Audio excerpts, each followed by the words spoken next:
اب اسے اللہ یاد آ گیا ہے۔ کچھ گناہ ایسے ہوتے ہیں جو اللہ معاف نہیں کرتا، کیونکہ جب اس کو بلایا گیا تو اس نے کہا کہ میں تنہائی میں اللہ کی عبادت کر رہا ہوں اور میں بیمار ہوں۔ حسین رضی اللہ تعالیٰ عنہ کی گستاخی رسول اللہ صلی اللہ علیہ وآلہ وسلم کی گستاخی ہے، اور اللہ ایسے شخص کو معاف نہیں کرے گا۔ گرفتاری کے بعد ابن سعید نے منت سماجت شروع کر دی، لیکن ایک سپاہی نے کہا، اگر تو نے محمد صلی اللہ علیہ وآلہ وسلم کے نواسے ان کے لخت جگر کو مار سکتا ہے تو تجھے تیرا یار بھی مار سکتا ہے۔ آخر کار ایک ہی وار میں اس کا سر قلم کر دیا گیا، اور اس بدبخت کا سر قلم ہو گیا۔ امام حسین کے جسم پر 82 زخم تھے، مگر انہوں نے صبر اور وقار کا مظاہرہ کیا۔ ابن سعید اور اس کے بیٹے حفظ کے سرو کو تشت میں رکھ کر مدینہ بھیجا گیا، جہاں حضرت محمد بن حنیفہ نے فرمایا، یہ کمینوں کے سر میرے بھائی حسین کے سر کا بدلہ نہیں ہو سکتے۔ حسین کی شان وہ ہے جس کا کوئی بدلہ نہیں۔ خولی بن یزید کا انجام، دنیاوی دولت کی حقیقت۔ خولی بن یزید، جس نے امام حسین رضی اللہ تعالیٰ عنہ کا سر کاٹا، خوف سے کوفہ چھوڑ گیا، مگر واپس آ گیا۔ مختار نے اسے گرفتار کرنے کے لیے سپاہی بھیجے۔ وہ ایک ٹوکرے میں چھپ گیا۔ جب اسے معلوم ہوا کہ مختار کے سپاہی اس کے جہانباز مجھے گرفتار کرنے آ رہے ہیں، تو وہ جا کر ایک ٹوکرے میں چھپ گیا، مگر اس کی بیوی جو اہل بیت سے محبت رکھتی تھی، اس نے ہوشیاری سے اسے بے نقاب کر دیا۔ جب اسے پکڑے جانے پر اس نے اپنی ساری دولت پیش کی، مگر سپاہیوں نے لینے سے انکار کر دیا۔ جب سپاہی اس کے گھر پر پہنچے تھے تو اس کی بیوی نے ہاتھوں سے ٹوکرے کی طرف اشارہ کیا اور منہ سے کہا کہ وہ گھر پر نہیں ہے، لیکن اپنے ہاتھوں سے اشارہ کیا کہ اس ٹوکرے کو دیکھیں۔ تو جب سپاہیوں نے ٹوکرا اٹھایا تو یہ بدبخت پکڑا گیا، اور جب یہ بدبخت پکڑا گیا تو اس نے دولت اور ان چیزوں کی آفریں کرنا شروع کر دی، اور جن کو دین سے لگاؤ ہو ان کے دنیا کے سارے مال ان کے لیے کوئی معنی نہیں رکھتے۔ دنیا کی دولت کے لیے تو حسین کا تو نے سر کاٹا تھا، اب یہ نہ دنیا چھوڑے گی نہ آخرت چھوڑے گی۔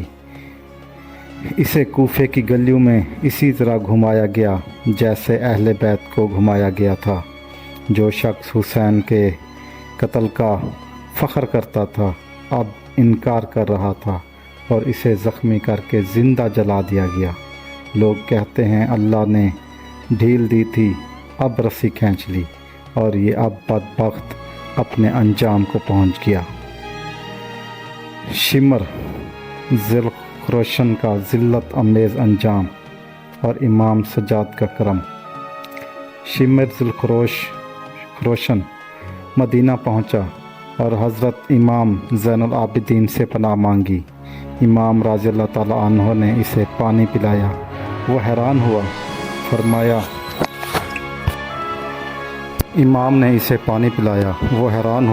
فرمایا تو نے میرا گھر اجاڑ دیا، میں تجھے بھول سکتا ہوں، پانی پلانا ہمارا شیوا ہے۔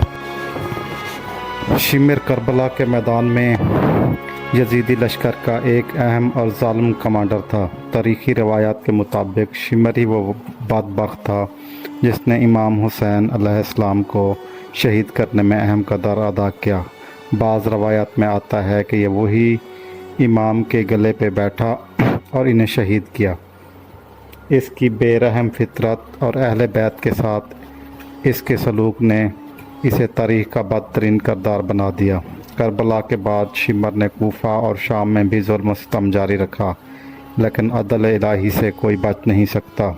روایت کے مطابق 6 سال بعد شمر ایک لڑائی میں ہلاک ہوا۔ وہ نہایت ذلت، رسوائی اور لعنت کے ساتھ مارا گیا۔ لوگ اس سے نفرت کرتے تھے اور اس کا نام بھی نفرت کی علامت بن گیا۔ اس کی لاش کو کتے نوچتے رہے اور وہ مرنے کے بعد بھی عبرت کا نشان بن گیا۔ امام زین العابدین علیہ السلام کربلا کے بعد اہل بیت کے قافلے کے رہنما بنے، باوجود اس کے کہ شمر نے ان کے والد، چچا، بھائی اور اہل خانہ کو شہید کیا۔ امام زین العابدین نے کبھی ذاتی انتقام نہیں لیا۔ جب کوفہ یا شام میں انہیں اختیار یا موقع ملا تب بھی انہوں نے ظلم کے جواب میں رحمت اور حلم کا مظاہرہ کیا۔ امام کی دعا، صبر، خطبے اور کردار نے لاکھوں لوگوں کے دلوں کو بدل دیا۔ بعض روایت میں آتا ہے کہ اگرچہ شمر جیسے دشمن پر لعنت برستی ہے مگر امام زین العابدین نے ہمیشہ عدل اور شرافت کو ترجیح دی، نہ کہ ذاتی انتقام کو۔ ظلم وقتی ہوتا ہے مگر عدل الہی ہمیشہ غالب آتا ہے۔ شمر ذلیل ہوا مگر امام سجاد کا اخلاقی کردار بلند ہوا اور وہ ہمیشہ زندہ رہا۔ یزید کا انجام۔ یزید بن معاویہ یہ وہ شخص ہے جس نے خلافت کی شکل میں ایک فاسق و فاجر حکمرانی کو رائج کیا۔ اس کے دور حکومت میں مدینہ منورہ پر حملہ ہوا، واقعہ ہرا، خانہ کعبہ پر منہجک سے گولے برسانا، امام حسین اور اہل بیت کو کربلا میں شہید کرنا جیسے سنگین جرائم کیے گئے۔ ان اعمال کی وجہ سے وہ ہمیشہ کے لیے امت مسلمہ کے لیے نفرت زدہ اور ملعون حکمرانوں میں شمار ہوا۔ کربلا کا ثانیہ۔ امام حسین نواسۂ رسول صلی اللہ علیہ وآلہ وسلم، ان کی اہل بیت اور اصحاب کو بے دردی سے شہید کرایا۔ یزید کے حکم پر ظلم کی انتہا کی گئی۔ واقعہ ہرا 63 ہجری میں مدینہ منورہ کے معزز صحابہ، تابعین اور عام مسلمانوں کو قتل کیا گیا۔ 3 دن تک شہر مدینہ کو لوٹا گیا۔ عورتوں کی عصمت دری کی گئی، عورتوں کی عزت پامال کی گئی۔ حملہ برکعبہ 64 ہجری، خانہ کعبہ پر منجنیقوں سے حملہ کیا گیا، کعبہ کا غلاف جل گیا اور حرمت پامال ہوئی۔ یزید کا عبرتناک انجام۔ عمر صرف 37 سال تھی تب وہ ہلاک ہوا۔ مورخین کے مطابق وہ پیٹ کی بیماری، آنتوں کے سڑن میں مبتلا ہوا جو انتہائی تکلیف دہ اور گندے انجام کے ساتھ موت کا سبب بنی۔ مرنے سے پہلے شدید بخار، بدبودار جسم اور ذہنی اذیت میں مبتلا رہا۔ اس کی لاش کو دفناتے وقت بدبو پھیل گئی اور قبر کے ارد گرد لوگ جمع نہیں ہو سکے۔ بعض روایات کے مطابق قبر کھودتے ہی آگ بھڑکی یا سانپ نکلے۔